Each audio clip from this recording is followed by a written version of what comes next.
Radah tersangka investasi bodong sebut oknum poluan Muba terlibat.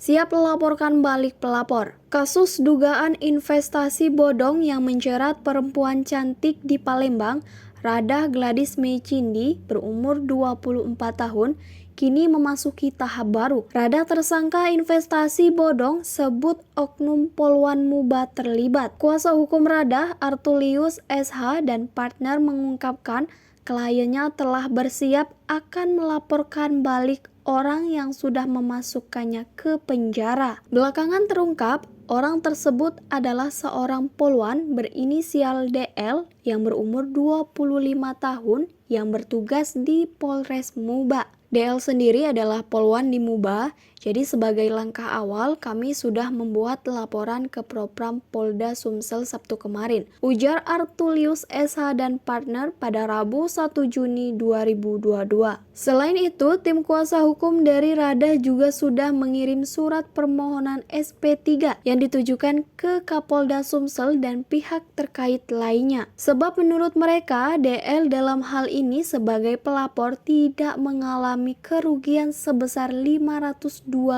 juta lebih sebagaimana laporan yang dibuatnya ke polisi, melainkan uang tersebut adalah milik investor yang sudah direkrut oleh DL sendiri selaku admin dengan Radah sebagai ownernya. Dijelaskan Artulius, tugas admin dalam bisnis kuliner tersebut diantaranya mempromosikan dan merekrut investor untuk berinvestasi. Setelah dana investasi diperoleh, barulah uang tersebut disetor oleh admin kepada Radah selaku owner. Admin sendiri mendapat keuntungan sebesar 10% sebagai insentif bila berhasil mendapat investor untuk bergabung. Atas hal tersebut, Artulius berharap polisi bisa mengungkap siapa saja yang terlibat dalam kasus ini, karena kami menilai bukan hanya klien kami yang terlibat dalam kasus ini, termasuk si DL yang merupakan pelapor juga terlibat di dalamnya, ujar dia.